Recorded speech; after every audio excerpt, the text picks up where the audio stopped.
Money has always been a mirror, reflecting who holds power and who serves it.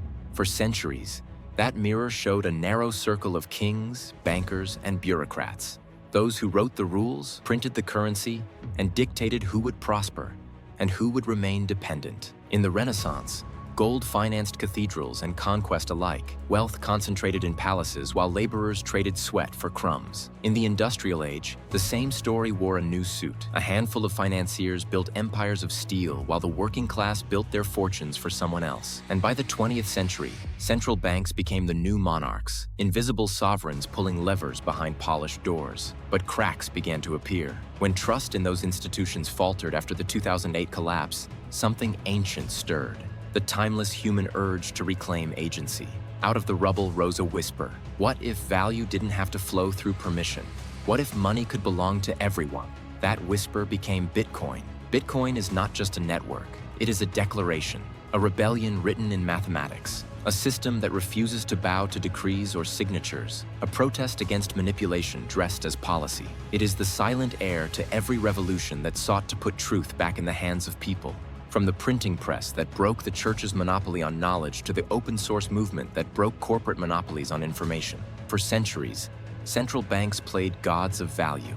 They conjured money from nothing, inflated away savings, and steered entire economies with interest rates like puppet strings. The public felt it not in theory, but in rent, in groceries, in the quiet exhaustion of always running faster just to stand still. They call inflation healthy, but healthy for whom? Every fiat system, no matter the era, follows the same arc. Power concentrates, trust erodes, inequality widens. The Spanish crown flooded Europe with New World silver until its empire collapsed under its own abundance. The Soviet ruble was pegged to politics, not productivity. In every century, the pattern repeats. When money bends to power, it eventually breaks. Bitcoin tore through that illusion. It replaced the banker's promise with cryptographic proof. It replaced permission with participation. It replaced secrecy with transparency. Bitcoin doesn't ask for trust, it verifies. It replaced the altar of authority with the discipline of code, math as the final arbiter. In Bitcoin's world, there are no gatekeepers, no minister of finance to decree what your money is worth, no banker to freeze your account for coloring outside the lines. Its ledger, public, auditable, incorruptible, belongs to everyone, maintained by thousands of nodes that span continents, cultures, and languages, each one a quiet vote for self-governance. That's where Bitcoin's true revolution begins. Because decentralization isn't just a technical design, it's a philosophical realignment. It shifts the center of gravity from institutions to individuals, from command to consensus. For the first time since the invention of coinage, the law of money is enforced not by men, but by math. No politician can bend it. No lobbyist can bribe it. No war can inflate it away. It is the purest form of resistance, not through protest, not through violence, but through choice. Running a Bitcoin node is not an act of rebellion. It's an act of citizenship in a new digital republic. It says, I will not wait for permission to own my value. I will be my own custodian. That is what unnerves the establishment. Bitcoin exposes the oldest myth of governance, that control must descend from the top, that order can't exist without authority.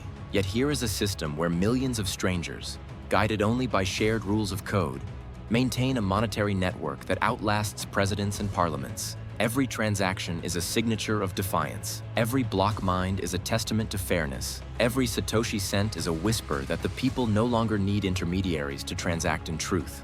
This is not just technology, it is architecture, a cathedral of open computation where liberty is built into the foundation. Equality here isn't a slogan, it's structural.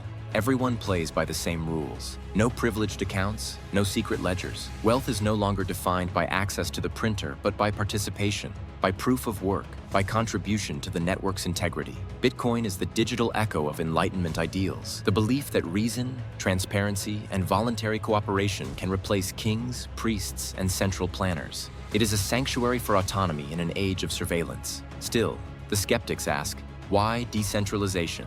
Why not trust benevolent governments, expert committees, or international regulators to steer the economy? Because history gives only one answer. Concentrated power never stays benevolent. Rome minted purity into its coins until emperors diluted them. The Ming dynasty hoarded silver until corruption hollowed its bureaucracy. Every system that places control in the hands of the few eventually feeds on itself. A decentralized network, by contrast, offers no throne to seize. Its governance is distributed. Its rules are open. It is democracy without ballots, consensus by computation. Every node an equal, every miner a participant in the defense of truth. Mining, often misunderstood as mere energy consumption, is actually verification in physical form, a global competition of integrity. Miners expend energy to secure the network, transforming electricity into certainty. Their reward is not dominion, but contribution. And the nodes, they are the archivists of transparency, the sentinels that ensure no one, anywhere, can rewrite history.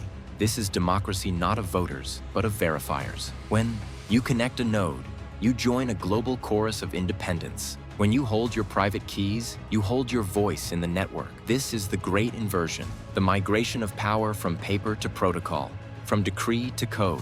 Because decentralization is not chaos. It is distributed order, an ecosystem that survives precisely because no one controls it. Every empire has fallen the same way, by centralizing too much. The Mayan city-states collapsed under rigid hierarchy while their decentralized trade routes lived on. Feudal Europe gave way to the self-governing city. The internet itself was born from a Cold War fear that a decentralized network could survive even if parts were destroyed. That design now underpins Bitcoin, the digital descendant of humanity's oldest survival strategy, distribution. In today's world of digital surveillance and programmable finance, that strategy feels less like history and more like necessity. Bitcoin gives the algorithm to the people, not the powerful. It hands the printing press to the public, not the politicians. It replaces coercion with consensus, opacity with auditability. It doesn't ask for faith, it offers verification. That is freedom. And as governments explore centralized digital currencies, programmable, traceable, and expirable, Bitcoin stands apart, a quiet countercurrent of autonomy. Some call it dangerous, others call it chaotic. But what they truly fear is not volatility, it's independence. Because for the first time, humanity holds a tool that allows any person, anywhere, to store value without borders, move it without permission, and protect it without violence. Bitcoin isn't waiting for approval. It's outlasting it. While institutions debate, Bitcoin continues, block by block, node by node, a living proof that decentralization is not a theory. It's a working reality. This is more than finance. It's a re-emergence of sovereignty. It's the separation of money and state, a revolution not of blood, but of bandwidth. And so, as the digital era matures, one question lingers, echoing through data centers, through code, through every corner of this new networked civilization. Who should control money? The few who print it, or the many who earn it?